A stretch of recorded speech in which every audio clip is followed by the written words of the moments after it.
Bible study, and my name is Donovan, and we're going to be in chapters 22 and 23 of the book of Genesis in our Bible study today. So let's jump right in. Abraham is in the land of the Philistines. He once again lied and said that Sarah, his wife, was his sister, and she got taken into Abimelech, the king of the Philistines, his harem.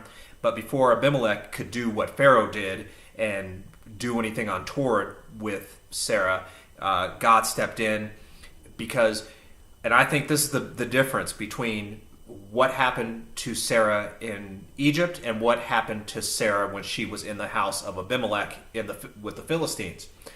I think that unknown to both Sarah and Abraham and everybody else, God has worked a miracle. And whereas before Sarah had been barren and unable to bear children, she is now fertile. And so now God does not want Abimelech or any other man besides Abraham touching her, and because he is planning for her to conceive from Abraham. And I think that's the reason why God intervenes so much more forcefully when she's in the harem of Abimelech than he did when she was in the harem of Pharaoh. So now Abraham has had his son through Sarah as promised by God, but we saw the misfortune of him having then to sacrifice his relationship with his son Ishmael, and he kind of does it in a what I think is kind of a cold manner. He just sends the two of them out with some water and bread and puts them out into the wilderness where they almost die, and God has to intervene to fix his sin on that side as well. So now we are to a point where Abraham has put away that sin and God has moved him forward. He's been forgiven of that sin. He and Sarah now are raising their son the right way. They're raising their son Isaac the right way. And we see now that Isaac has grown up in the presence of his presence of God and his father, and he is now around 14, 15, 16 years old, somewhere in there, and God comes to Abraham with a special request, and it's going to be a tough one, but Abraham is faithful, much more faithful, I think, than I could be under the same circumstance. So let's take a look at Genesis chapter 22, verse 1. After these things, God tested Abraham and said to him, "Abraham," and he said, "Here am I." God said, "Take your son, your only son Isaac, whom you love, and go to the land of Moriah, and offer him there as a burnt offering on one of the mountains of which I shall tell you." So Abraham rose early in the morning, saddled his donkey, and took two of his young men with him, and his son Isaac, and he cut the wood for the burnt offering, and arose and went to the place of which God had told him. On the third day Abraham lifted up his eyes and saw the place from afar. Then Abraham said to his young man, "Stay here with the donkey. I and the boy will go over there and worship and come again to you." And Abraham took the wood of the burnt offering and laid it on Isaac's back. So what we're seeing here is a type of the crucifixion of Christ. I believe that Christ was crucified on Mount Moriah. They call it Golgotha, the place of the skull. We call it Calvary. It goes by all those names. Probably the same mountain. There may not be any proof of that, but I think that that's probably true. That the place that Isaac is being sacrificed is the place where Jesus was crucified. And also see here that Abraham took the wood of the burnt offering and laid it on Isaac, his son. So he puts it across Isaac's back, much like Jesus had to carry his cross to Calvary on the day of his crucifixion. And he took in his hand the fire and the knife. So they went both of them together. And Isaac said to his father Abraham, "My father." And he said, "Here am I, my son." He said, "Behold, the fire and the wood, but where is the lamb for the burnt offering?" Abraham said, "God will provide for himself the lamb for a burnt offering, my son." So they went both of them together. So here, that statement, God will provide himself a lamb, that is Abraham unknowingly. Here's another example of a person who unknowingly prophesies, and he prophesies the crucifixion of Christ here, where God provides himself a lamb, the perfect lamb of Christ, for a burnt offering for our sins. Verse 9, when they came to the place which God told them, Abraham built the altar there and laid the wood in order and bound Isaac his son and laid him on the altar on top of the wood. Then Abraham reached out his hand and took the knife to slaughter his son. So you see, Abraham's really going to do this. I mean, that's faith. That's faith. Because I've been asked to give up something in my life, and I just don't want to. It's killing me, and I'm sure this is killing Abraham. But Abraham is going to go through with it, and I guess in a way so am I. But I'm being made to go through. I'm being made to go through with it. Abraham's doing this voluntarily, and I think that's the difference between why Abraham is so much loved of God and why I struggle so mightily to find him. I don't have Abraham's faith. So, and I don't know how many do, but I know I don't. So this is really something. He's waited now his whole life, and he's well over 100 now, and he knows this is it. This is it. He's given up Ishmael, and now he's going to have to sacrifice Isaac. So this really must be killing him. And imagine he's gone through this process for 3 or 4 days now. He must really be in a beyond his wits with this request of God. But you see his faith, just like when he was told to get out of his father's land. He didn't know where he was going. He just did it. And here it is again. He doesn't know why God is asking him to do this.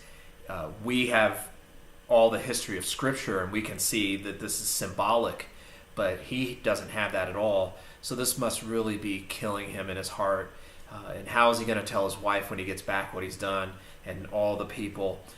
And how many people are going to believe that he killed his son because God told him to? That's going to be a hard story for him to sell. He's probably thinking all these things, but he doesn't. He just has faith. Then Abraham reached out his hand and took the knife to slaughter his son. But the angel of the Lord called to him from heaven and said, Abraham, Abraham. And he said, Here am I. God said, Do not lay your hand on the boy or do anything to him, for now I know that you fear God, seeing you have not withheld your son, your only son, from me. And this is important because who else didn't withhold their only son? Their only son is a sacrifice. God. He gave his only son, his only begotten son he gave as a sacrifice. And this is love. This is that when Jesus talks about, I give you a new command in John, that you're to love one another, that agape love, this love that it's sacrificial, it's self-denying, it gives everything. And that's the love that Abraham has here for God. And that's the love that God has for his own. It's self-sacrificing. It doesn't seek itself. It doesn't seek a reward. It doesn't ask for any type of rationale. It's its own rationale. It's love. And that's what Abraham is demonstrating here. And Abraham lifted up his eyes and looked, and behold, behind him was a ram caught in a thicket by his horns. And Abraham went and took the ram and offered it up as a burnt offering instead of his son. So Abraham called the name of that place, The Lord Will Provide. As it is said to this day, On the mount of the Lord it shall be provided. So this is the mount of the Lord, Mount Moriah, and this is where Jesus was provided as a sacrifice. And it's kind of interesting to think what Isaac must have been thinking as he's going through all this. And Abraham's an old dude, and Isaac's a young kid. I mean, he probably could have bolted. So I wonder how much Isaac seems like he was just kind of resigned to this, and it kind of shows Isaac's faith too, perhaps, that he didn't just run off into the wilderness like, forget this, old man, I'm not doing this. He just followed the will of his father and God. I don't know I don't know. If my son, he's a pretty strong kid. I don't know. I don't think I could tie him down and bring up a knife. I think that would have a real fight on my hand. Both of us being out of the will of God completely in a situation like this. And the angel of the Lord called to Abraham a second time from heaven and said, "By myself I have sworn." So God swears by himself because he can swear on nothing else. There's nothing higher.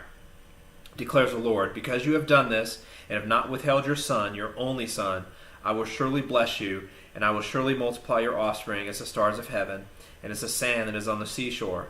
And your offspring shall possess the gate of his enemies, and in your offspring shall all the nations of the earth be blessed, because you have obeyed my voice." So Abraham returned to his young men, and they arose and went together to Beersheba, and Abraham lived at Beersheba. So Abraham leaves the land of the Philistines, and he's going to reside, it will see, in the land of the Hittites. And so he leaves, and he moves on. He picks up his tent, and he moves on. Now after these things, it was told to Abraham, "Behold, Milcah also has borne children to your brother Nahor." Milcah, you might recall, is the sister of Lot, and she is the niece of both Abraham and his brother Nahor. So Nahor married his niece. Uz his firstborn, Buz his brother, Kemuel, the father of Aram, Chesed, Hazo, Pildash, Zidlaph, and Bethuel. Bethuel is the father of Rebekah, who we're going to meet in just a little while. These 8 Milcah bore to Nahor, Abraham's brother. Moreover, his concubine, whose name was Reumah, bore Tebah, Gaham, Tahash, and Makkah. So his brother Nahor has been much better, much more fruitful than Abraham has. Excuse me. And you notice that Nahor is like his father and the people of Ur. He didn't leave that land. So they're all polytheistic. We're going to see they still worship multiple gods, and they still have these plural marriages. So he's just like his dad. He has these plural marriages. And this is why God wanted Abraham to get away from those people, because they live sinful lives. And Nahor is a good example of that. Chapter 23 now we're moving into, and we're going to see, I'll let you see it. Sarah lived 127 years. These were the years of the life of Sarah, and Sarah died at Kiriath Arba in the land of Canaan. And Abraham went in to mourn for Sarah and to weep for her. So must be tough, because Abraham, remember, this is his sister. He knew her from birth, and for 127 years they've been together, and now she passes away. And even though they didn't have a perfectly lovey-dovey relationship, she has been kind of a source of stability his whole life. And so now you see Abraham here is 137 years old, and he loses his wife Sarah. And Abraham rose up from before his dead and said to the Hittites, "I am a sojourner and a foreigner among you. Give me property among you for a burying place, that I may bury my dead out of my sight." The Hittites answered Abraham, "Hear us, my lord. You are a prince of God among us. Bury your dead in the choicest of your tombs. In the choicest of our tombs.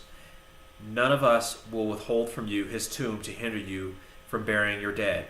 Abraham rose and bowed to the Hittites, the people of the land, and he said to them, "If you are willing that I should bury my dead out of my sight, hear me and entreat for me Ephron, the son of Zohar, that he may give me the cave at Machpelah, which he owns. It is at the end of his field. So for the full price, let him give it to me in your presence as property for a burying place." So Abraham wants to buy it, even though they're offering to give it to him. Now Ephron was sitting among the Hittites, and Ephron the Hittite answered Abraham in the hearing of the Hittites, of all who went in at the gate of his city. So Abraham here, remember, he is talking now to the leaders of the city, of which one is Ephron. So these are the wealthy landed gentry of this of this land, of the Hittites. They sit at the gate. So these are the judges, the rulers of the city. And remember, Lot did the same thing in Sodom. He sat at the gate. He was a judge. He was a person of means, a person who owned property, and that's these folks as well. And that's why they're so well known. Abraham knows these folks because these are the people. If you want to trade something, if you want to buy something, if you want to stay in the land, you have to approach the gate, and that's where they hold court. And Ephron is one of those individuals who holds court at the gate of the Hittites. "No, my lord, hear me," Ephron says. "I give you the field, and I give you the cave that is in it. In the sight of the sons of my people, I give it to you. Bury your dead." Then Abraham bowed down before the people of the land, and he said to Ephron, in the hearing of the people of the land, But if you will hear me, I give the price of the field. Accept it for me, that I may bury my dead there." Ephron answered Abraham, "My lord, listen to me. A piece of land worth 400 shekels of silver, what is that between you and me? Bury your dead." Abraham listened to Ephron, and Abraham weighed out for Ephron the silver that he had named in the hearing of the Hittites, 400 shekels of silver, according to the weights current among the merchants. So Abraham is not a man to take things. He doesn't take things from other people, and he doesn't take gifts. And you remember the king of Sodom tried to give him gifts and everything, and Abraham told him, "I wouldn't take a shoestring from you." But he wants to buy it, and he insists on buying it. So he pays the man what Ephron says is the fair market value for the land.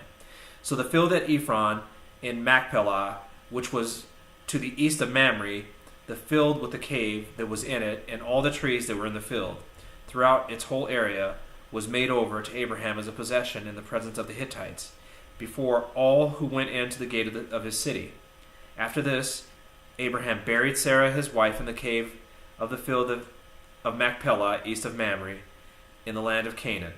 The field and the cave that is in it were made over to Abraham as property for a burying place by the Hittites.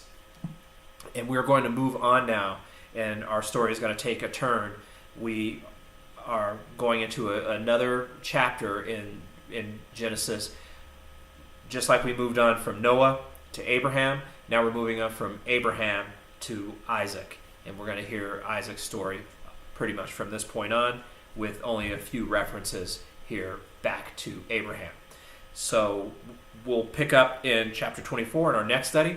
Until that time, please keep heeding the call, and please keep yourself in the love of Christ. Have a great day, folks.